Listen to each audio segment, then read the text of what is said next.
యానం ప్రత్యేకత ఏమిటంటే ఇది భౌగోళికంగా ఆంధ్రాలో ఉన్న పరిపాలన పరంగా పుదుచ్చేరికి చెందుతుంది.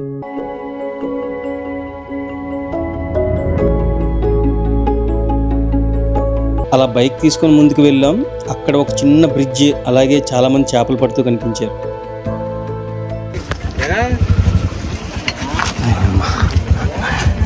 పడింది చేప.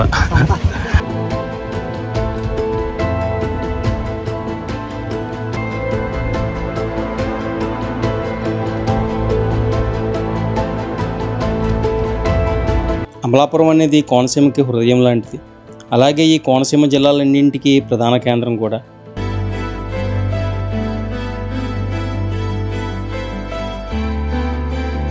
ఇంకా ఫైనల్గా అంతర్వేది శ్రీ లక్ష్మీనరసింహస్వామి టెంపుల్కి రీచ్ అయ్యాం.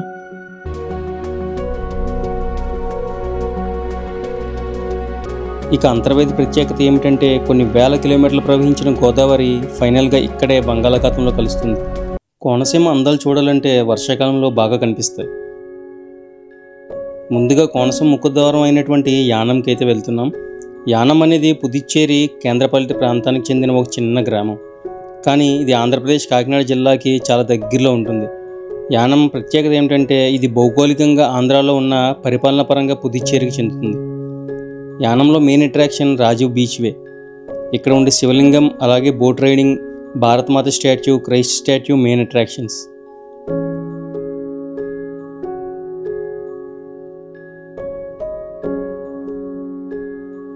కోనసీమను కలిపే ఈ బ్రిడ్జ్ కూడా చాలా అట్రాక్టివ్గా కనిపిస్తుంది. వెనకాల కనిపిస్తుంది కదండి, ఇదే యానం బీచ్ అంటే. బీచ్ అంటే వెనకాల కనిపిస్తుంది బీచ్ కదా, అది గోదావరి. ఈ గోదావరి వెళ్ళి అక్కడ కోరంగి దగ్గర బంగాళాఖాతంలో కలుస్తుంది. అందుగురించి దీన్ని బీచ్ అంటారు. అండ్ ఈ బ్యాక్ సైడ్ ఈ స్టాచ్యూ దగ్గర ఉన్నమాట. బాగుంది ఏరియా అంతా, హైట్లో కట్టారు. ఇది బ్యాక్ సైడ్ ఇది యానం బ్రిడ్జ్. కట్టకపోతే కోనసీమకి వెళ్ళిపోవచ్చు అన్నమాట. రేపు కోనసీమకి వెళ్దాం. ఇక్కడ ఫ్రెంచ్ పాలనకి గుర్తుగా కొన్ని భవనాలు పేర్లు కనిపిస్తాయి.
ఇక కోనసీమలోకి అడుగు పట్టగానే ఫస్ట్ ఈ హోటల్లో టిఫిన్ తిన్నాం. ఏ చిన్న హోటల్లో టిఫిన్ భోజనం చేసిన స్వచ్ఛమైన ఆంధ్ర వంటకాల టేస్ట్ తెలుస్తుంది.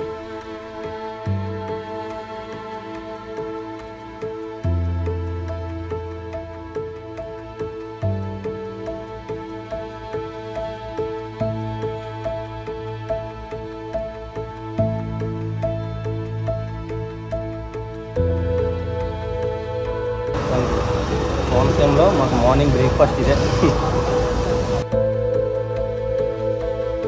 కొంత దూరం వెళ్ళగానే మురుముల అనే గ్రామంలో హైవే నుండి రైట్ సైడ్ ఈ సందులాగా అటు ఇటు కొబ్బరి చెట్లతో ఒక మంచి లొకేషన్ కనిపించింది. అలా బైక్ తీసుకొని ముందుకు వెళ్ళాం. అక్కడ ఒక చిన్న బ్రిడ్జ్, అలాగే చాలామంది చేపలు పడుతూ కనిపించారు.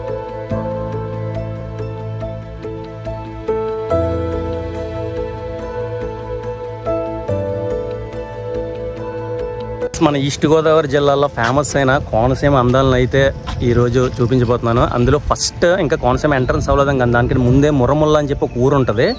అక్కడ జస్ట్ హైవే నుంచి ఒక మనం షార్ట్స్లో చూస్తూ ఉంటాం కదా, కొబ్బరి చెట్లు అటు ఇటు ఉండి చిన్న సందులాగా ఉండి వెహికల్స్ వెళ్తూ ఉంటాయి కదా, అటువంటి సందు ఒకటి కనిపించింది అనమాట. అందులోంచి ఇలా ముందుకు వస్తే ఈ బ్రిడ్జ్ కనిపించింది. ఇక్కడ ఈ బ్రిడ్జ్ దగ్గర చూడండి మొత్తం అంతా లొకేషన్ కదా ఎంత బాగున్నాయో. ఈ బ్యాక్ సైడ్ మొత్తం చూస్తున్నారు చూసారా, అన్ని బోట్స్ అవన్నీ సూపర్ కనిపిస్తుంది ఇక్కడ నుంచి లొకేషన్ అంతా. ఇక్కడ వీళ్ళందరికీ ఇక్కడ చేపలు పడుతున్నారు. భలే ఉంది, ప్యూర్ వాటర్స్ ఇవన్నీ, back waters, Godavari back waters చాలా బాగున్నాయండి. చుట్టూ కొబ్బరి చెట్లు, లొకేషన్ మొత్తం ఎక్సలెంట్గా ఉంది. ఇంకా కోనసీమకి వెళ్తే ఇంకా అక్కడ ఎలా ఉంటాయి చూద్దాం ముందుకెళ్ళిన తర్వాత. నేను బాటిల్ వాటర్ వేసి ఇస్తారా? పిండి ఎందుకు? మైదా పిండి. ఓకే, ఇది మేత. ఓకే, ఇది వాటర్లో వేసి విసురుతారు. ఓకే, అంటే అందులో ఆ పిండి తింద కదా మామూలుగా చేప ఏదైనా దాంట్లో ఉందనుకుని దాంట్లోకి వెళ్తుంది అంతే. ఓకే ఓకే, ఆ డొక్కులో పడుతుంది, ఏది గుచ్చుకోద్దు దానికి అంతే, ఏం గుచ్చుకోదు. ఓకే ఓకే, టైట్ గా లాగేసుకుంటే దాంట్లో ఉండిపోతుంది అంతే.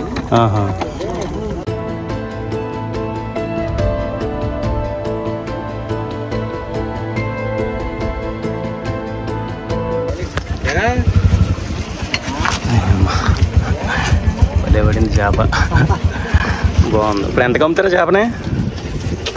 ఇంటికి వెళ్ళి కోసుకొని తినేయండి, లేకపోతే ఎందుకు అమ్మడం, అది బెస్ట్.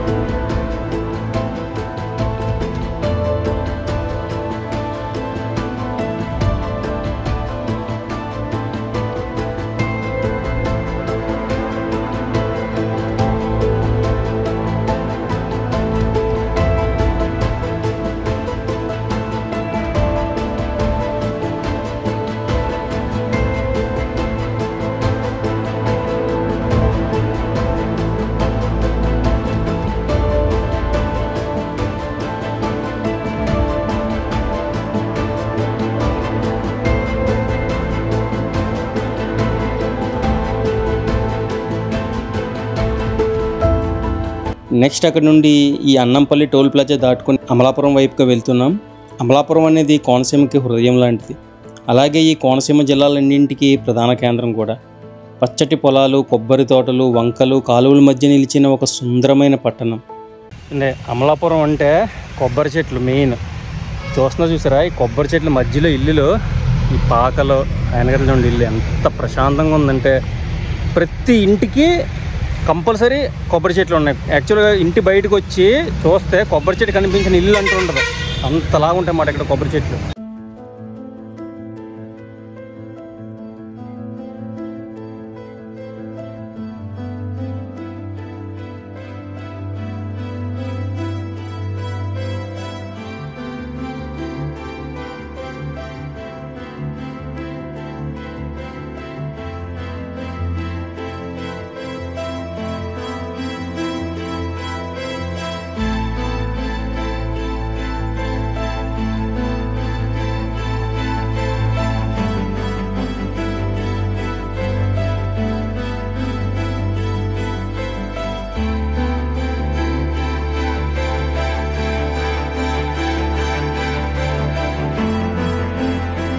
చూడండి, అద్దర్ గారు కట్టారంట ఈ చిన్న చిన్న వంతెనలన్నీ అద్దర్ గారి హయాంలో కట్టినవే, అందుకే ఆయన బొమ్మ పెట్టారు ఇక్కడ.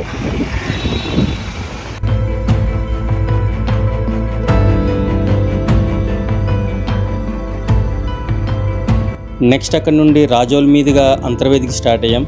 రాజోల్ అనేది సినిమా షూటింగ్స్కి పాపులర్ ప్లేస్. ఎందరో డైరెక్టర్స్ ఇక్కడ విజువల్స్ తీసుకుంటూ ఉంటారు. కోనసీమలోని కల్చర్, హాస్పిటాలిటీ, ఫుడ్, ప్రకృతి అన్నీ ఇక్కడ తేటతెల్లంగా కనిపిస్తాయి.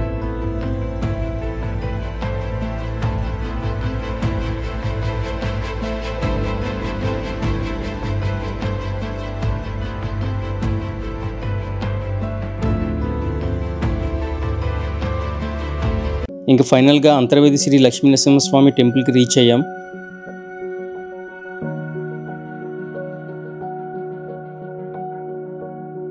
టెంపుల్ రీచ్ అయ్యేటప్పటికి ఆఫ్టర్నూన్ 2 అయిపోయింది. ఈ టెంపుల్లో ఎప్పుడు ఉచిత భోజనాలు పెడుతూ ఉంటారు. స్వచ్ఛమైన ఆంధ్ర భోజనం టేస్ట్ చాలా బాగుంది.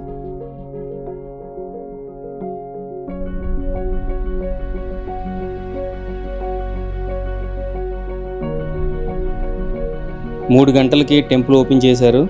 అంతర్వేది క్షేత్ర మహిమ గురించి బ్రహ్మవాడిన పాపాలను నివారించేందుకు నరసింహస్వామిని పూజించారని చెప్పబడుతూ ఉంటుంది. స్వామివారి కోపాన్ని శాంతిపరిచేందుకు లక్ష్మీదేవితో కలిసి నివాసం ఉండే విధంగా ఈ దేవాలయాన్ని ప్రతిష్ఠించినట్లు స్థల పురాణం చెబుతుంది.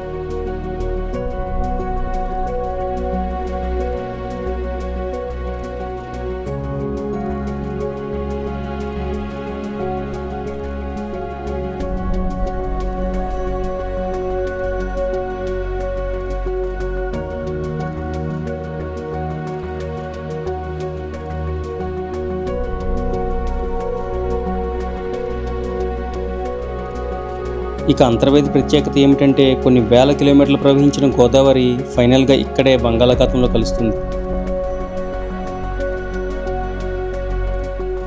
ఇక్కడ ఉండే లైట్ హౌస్ కూడా చాలా ప్రత్యేకంగా పర్యాటకులు లోపలికి అనుమతించే విధంగా ఉంటుంది.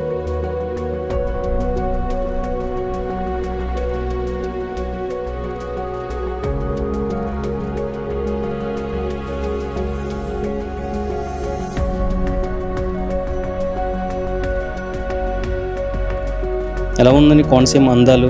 నచ్చితే లైక్ చేసి సబ్స్క్రైబ్ చేయడం మర్చిపోవద్దు. నెక్స్ట్ వీడియోలో కలుద్దాం. Thank you.